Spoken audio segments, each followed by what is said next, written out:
ఈ skit starting ఏంటంటే నలుగురు యువతులు సిటీకి ఉద్యోగం కోసం వస్తారు. వాళ్ళ తల్లిదండ్రులను విడిచిపెట్టి, వాళ్ళ తల్లిదండ్రులు కూడా దేవుని నమ్ముకున్నవారు. కానీ సిటీలో వాళ్ళు చేసే పనులు, వారి మధ్యన సంభాషణ ఈ స్కిట్లో మీరు చూడగలుగుతారు. ఈసారి ఎలా జాబ్ కొట్టేయాలి, మన పేరెంట్స్ మనల్ని ఎంతగానో కష్టపడి చదివిస్తున్నారు కాబట్టి. అవును, తెచ్చేసుకుందాం ఈసారి ఎలా అయినా. అవును. శనివారం సాయంత్రం వెళ్ళి ఈ విధంగా ఆలోచించుకుంటున్నారు రేపటి దినం కొరకు. కదా నేను రేపొద్దున్న బ్రేక్ఫాస్ట్లోకి 4 ఇడ్లీ 10 బోండా తినాలి, లంచ్లోకేమో బిర్యానీ తినాలి, స్నాక్స్లోకేమో పానీపూరి తినాలి, నైట్ డిన్నర్లోనేమో పరోటా తినాలి. రేపొద్దున చాలా ప్లానింగ్స్ ఉన్నాయి అమ్మా, ఎర్లీగా పడుకోవాలి. రేపు సండే కదా, నేను షాపింగ్ మాల్కి వెళ్ళి చాలా డ్రెస్సులు తీసుకోవాలి, ఇంకా ఫేషియల్ కూడా చేయించుకోవాలి. సో నేను నిద్రపోతాను. రేపు సండే కాబట్టి అందరూ ఇంటి దగ్గరే ఉంటారు. మంచిగా రీల్స్ చేసి ఫాలోవర్స్ని పెంచేసుకుందాం ఎలా అయినా. రేపు సండే కదా. హలో బేబీ, రేపు సండే కదా, ప్లాన్ ఏంటి? రెస్టారెంట్కి వెళ్దామా, పార్క్కి వెళ్దామా? నేను త్వరగా పడుకుంటాను. రేపు సండే కదా, ఇవాళే సిద్ధపడ్డాను కదా, తలస్నానం చేసి రేపు మార్నింగ్ ప్రేయర్కి వెళ్ళాలి కాబట్టి పెందల కాడే పడుకుందాం. ప్రార్థన చేసుకొని పడుకుందాము. మహాగణుడా, నీకు వందనాలు, స్తోత్రాలు.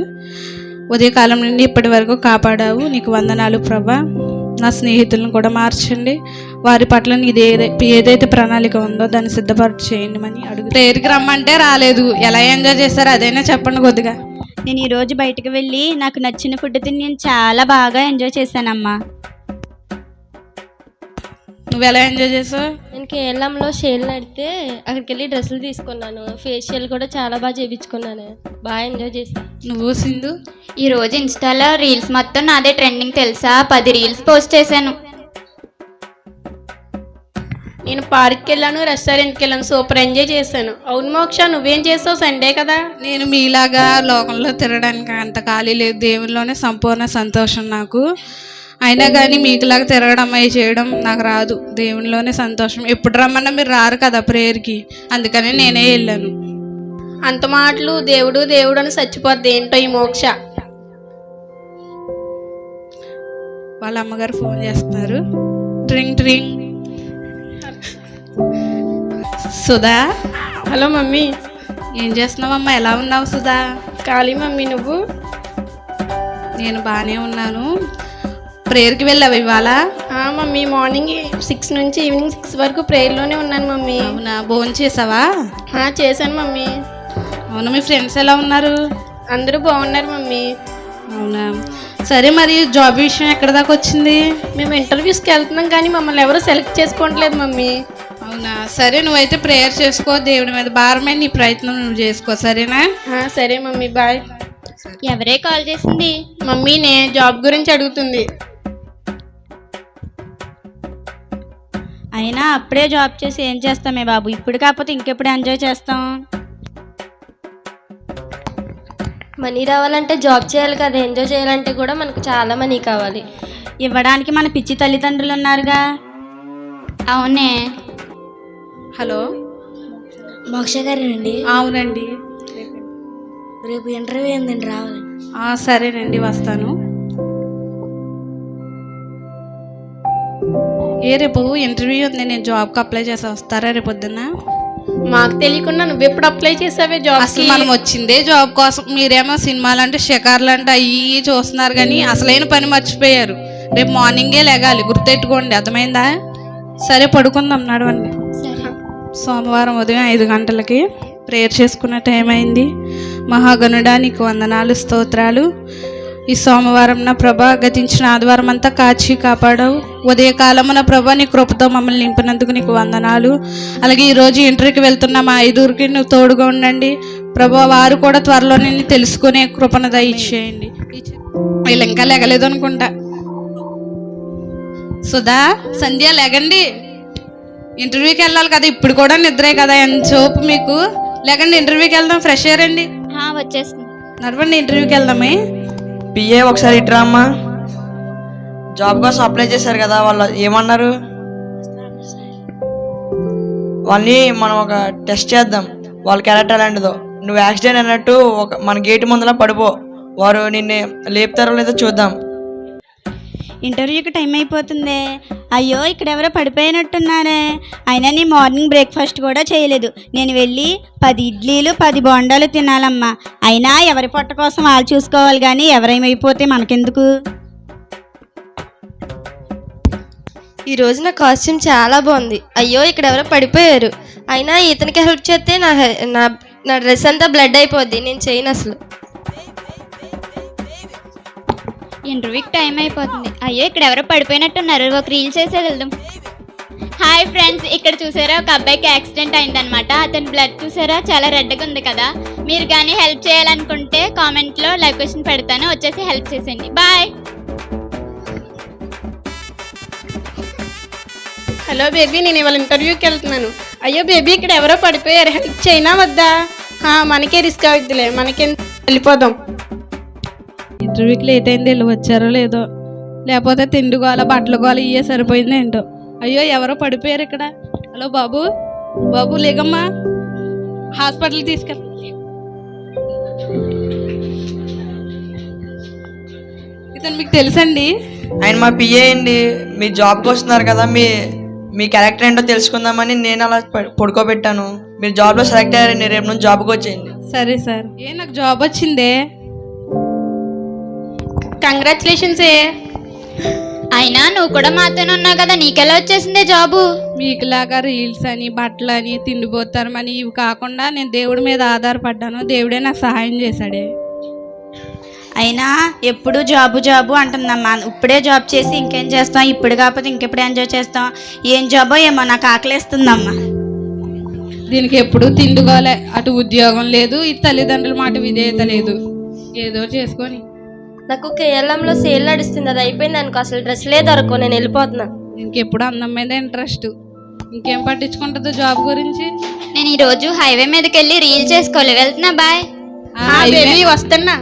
ఆ హైవే మీదే ఉంటదిలే, నీకు వెళ్ళు, నీకు ఆ బేబీతోనే ఉంటది. ఈరోజు నేను ఫుల్గా తినేసానబ్బా. కడుపులో ఏదో తేడాగా ఉంది. ఎందుకైనా మంచిది, ఒకసారి డాక్టర్ గారి దగ్గరికి వెళ్దాం. డాక్టర్ నొప్పి వస్తుందా? ఏం తిన్నావేంటి? పొద్దున్నే 10 ఇడ్లీలు 10 బోండాలు తిన్నాను డాక్టర్. లంచ్లోకేమో బిర్యానీ తిన్నాను, డిన్నర్లోకేమో పరోటా తిన్నాను డాక్టర్. అయితే చూస్తానుండు.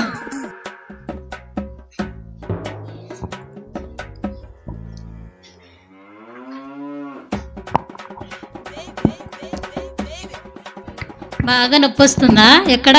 నొప్పిగా ఉంది డాక్టర్. పొట్ట నొప్పి వస్తుందా? నీతో ఎవరైనా వచ్చారా, నువ్వు ఒక్కదాని వచ్చావా? ఎవరో రాలేదు డాక్టర్.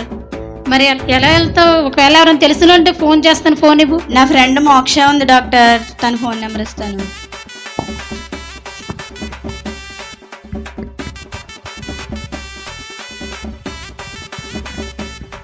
ట్రింగ్ ట్రింగ్ ట్రింగ్ ట్రింగ్ ట్రింగ్ ట్రింగ్.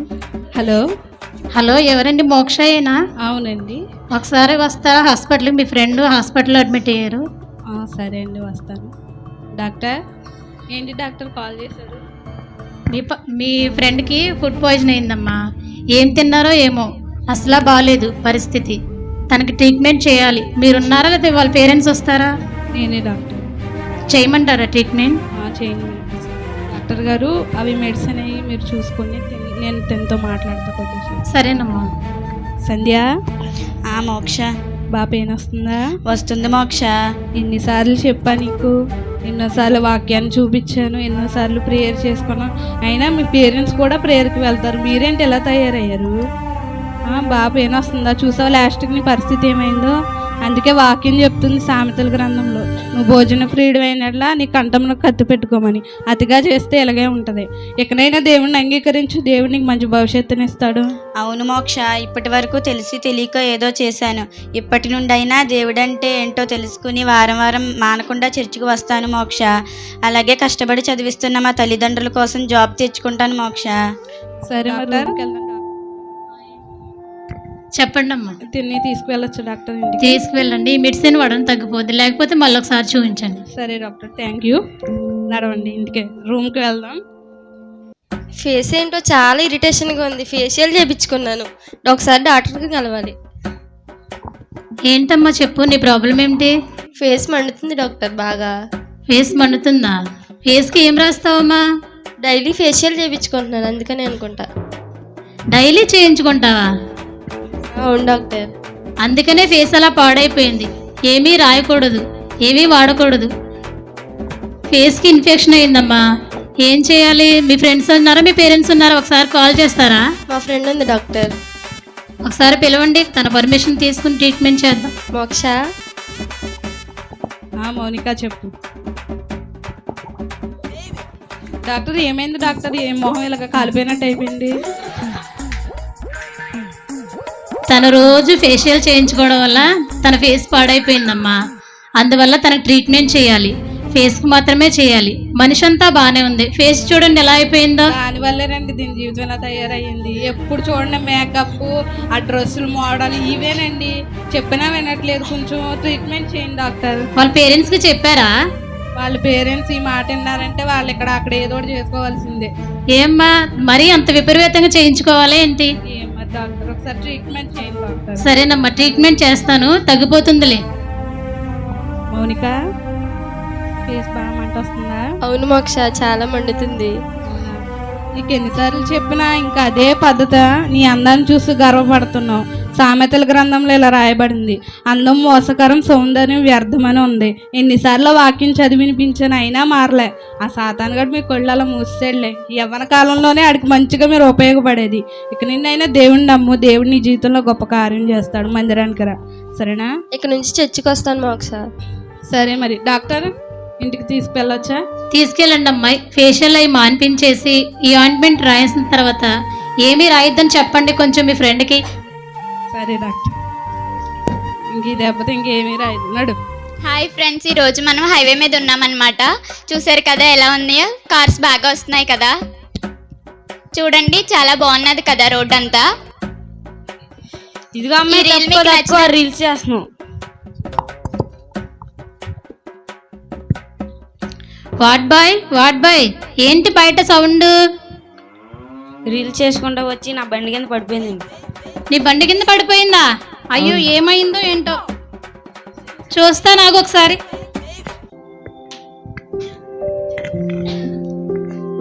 పాప స్పృహలో లేనట్టుందేంటి? పాప లేవమ్మా, లే. ఏమైంది? స్పృహ తప్పుకు పడిపోయావు? ఏమో డాక్టర్, నేను కళ్ళు తెరిచేటప్పటికి ఇక్కడ ఉన్నాను. ఏమైందో తెలియట్లేదు. కాళ్ళు బాగా పెయిన్ వస్తున్నాయి. కాళ్ళు పెయిన్ వస్తున్నాయా? ఇంకెక్కడైనా దెబ్బ తగిలిందేమో చూస్తానుండు. చేతులు బాగానే ఉన్నాయా? ఒకసారి నిలబడి చూద్దాం. లేవలేకపోతున్నాను డాక్టర్. ఒకసారి నిలబడి చూద్దాం. అసలు నా వల్ల కావట్లేదు డాక్టర్. కాలుకి ఏమైంది? కాలుకి ఎముక తప్పుకుందమ్మా. ఒక కాలుకి సర్జరీ చేయాలి. అమ్మో డాక్టర్, నీతో ఎవరైనా ఉన్నారా బైక్ మీద? ఎవరు లేరు డాక్టర్. మరి ఎవరికి కాల్ చేయాలి? మా ఫ్రెండ్కి కాల్ చేయండి డాక్టర్. మీ ఫ్రెండ్కి కాల్ చేయాలా? ఆవిడ వస్తారా? వస్తారు డాక్టర్. లేకపోతే మీ పేరెంట్స్కి చెప్పనా? వద్దు డాక్టర్, మా పేరెంట్స్కి వద్దు. ఎందుకని భయపడుతున్నావు? నేను చేసినవి తెలిస్తే మా పేరెంట్స్ తట్టుకోలేదు డాక్టర్. సరే అయితే మీ ఫ్రెండ్కి కాల్ చేయి. సరే. హలో మోక్ష, ఒకసారి హాస్పిటల్కి వస్తావా? వస్తున్నా డాక్టర్. ఏమైంది సింధుకి? ఏమైంది? హాస్పిటల్ ఏదో యాక్సిడెంట్ పడిపోయిందమ్మా మీ ఫ్రెండ్. ఏమైంది? ఏ హైవే మీద లారీకి ఎదురు వెళ్ళిపోయావేంటి? నేనేమి ఎదురెళ్ళలేదు, అదే నాకు ముందుగా వచ్చింది.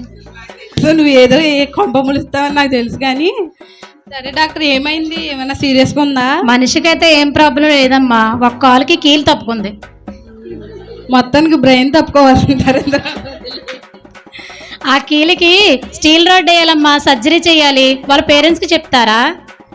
మేమైతే ప్రేయర్ చేసుకుంటాము, దేవుడే స్వస్థపరుస్తాడు. ఈలోగా మెడిసిన్ రాసివ్వండి, నేను తినతో మాట్లాడతాను. సరేనమ్మా, కొట్టేస్తానులే. ఒకసారి రండి, మాట్లాడిన తర్వాత. సరే డాక్టర్. సింధు, నీ పరిస్థితి ఇలా తెచ్చుకున్నావు. సరే. చక్కగా లేడి పిల్లలాగా ఇంటికాడ ఎగరేదానివి. ఆ హైవేల మీద ఎందుకే పిచ్చి రీల్స్ చేసుకుంటా, యూట్యూబ్లు చూసుకుంటా నీ జీవితాన్ని అలా నాశనం చేసుకున్నావు. ఎందుకని? హైవే మీద చేస్తే ఎక్కువ లైక్స్ వస్తాయని అక్కడ చేశాను మోక్ష. ఈ జీవితానికి ఒక లైక్ కూడా రాదు. ఇప్పుడు చూసుకు ఎక్కడెడతావు నీ ముఖం తీసుకెళ్ళి? ఎందుకంటే అలాగా దేవుడు వాక్యం ఏమని చెప్పింది? ఈ లోకంలో ఉన్నదంతా నేత్రాస శరీరాస జీవడమే అని చెప్పింది. అలాంటి వాటి కొరకు నువ్వు పరుగులెట్టావు. చూసావా చివరికి నీ జీవితం ఏమైందో? సాతాను అలాగే చూపిస్తాడు ఈ లోకాన్ని అందంగా, మనల్ని కళ్ళు మూతపడిపోయేలా చేస్తాడు. ఇప్పుడు నీ కళ్ళు తెరుచుకున్నాయి చూసావా? ఇలాగే ఎంతోమంది యువకుల్ని సాతాను వల్ల పడేసుకుంటున్నాడు. ఇక నిండైనా దేవుని తెలుసుకోపోయేదేముంది? నిన్ను స్వస్థపరుస్తాడు, మరలా నేను నడుస్తావు. సరేనా? మనం రూమ్కి వెళ్దాం. డాక్టర్ని అడుగుతాను. డాక్టర్, చెప్పండి అమ్మా, కట్టేస్తాను, ఉండండి.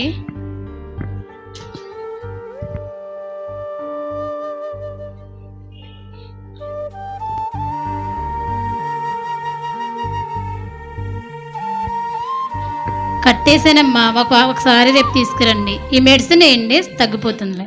సరే డాక్టర్, నడు రూమ్కి వెళ్దాం. సుధా ఏదే? ఏమోని మాకు తెలీదు. నడవండి రూమ్కి వెళ్దాం. ఏంటి ఎవరో ఏడుస్తున్నట్టున్నారు? సుధా ఏంటి, ఏమైంది, ఎందుకు ఏడుస్తున్నావు? సుధా, నేను మోసపోయాను. పెచ్చదానా, ఎందుకు మోసపోయావు నువ్వు? ఏమైంది అసలు చెప్పు. నన్ను మోసం చేశాడే. నువ్వా? నీకు ఎన్నిసార్లు చెప్పానే, ఆ చెవు కాడ ఫోన్ ఎట్టుకొని నాకు కూడా వినపడదు, పక్కన కూర్చుందని. మరి ఆడికాలకి వినపడితే వస్తుందో నాకు అర్థం కావట్లే. ఎందుకు లోక ప్రేమ శాశ్వతమైంది కాదు. యేసయ్య ప్రేమ మనల్ని కడ వరకు ఆదరించేది. ఈ యవ్వన కాలంలో నువ్వే కాదు, చాలా మంది యువకులు తమ జీవితాన్ని నాశనం చేసుకుంటున్నారు. కనీసం ఇప్పటికైనా దేవుని అంగీకరించు. ప్రార్థనకు రా. మీ మమ్మీ వాళ్ళకి తెలిసిందాక ఈ విషయం, వాళ్ళు ఏమైపోతారు ఒకసారి ఆలోచించవు ఎప్పుడన్నా? సరేనే, ఇక్కడ నుంచి చర్చికి వస్తానే. సరే మరి అయితే నడవండి, ప్రేయర్కి వెళ్దాము. సరే. ఈ స్కిట్ చూసిన మీ అందరికీ నా వందనాలండి. ఈ స్కిట్ చేయడానికి ముఖ్య గల ఉద్దేశం, ఈ కాలంలో యవనస్తులు ఎంతోమంది చదువుకోవడానికి బయటికి వెళ్ళి వాళ్ళు ఎలా మారిపోతున్నారో మేము చేసి చూపించామండి. మేమైతే ఎలా దేవుణ్ణి అంగీకరించామో మీరు మీ పిల్లలు కూడా అలా అంగీకరించాలని కోరుకుంటున్నాం. అందరికీ వందనాలు.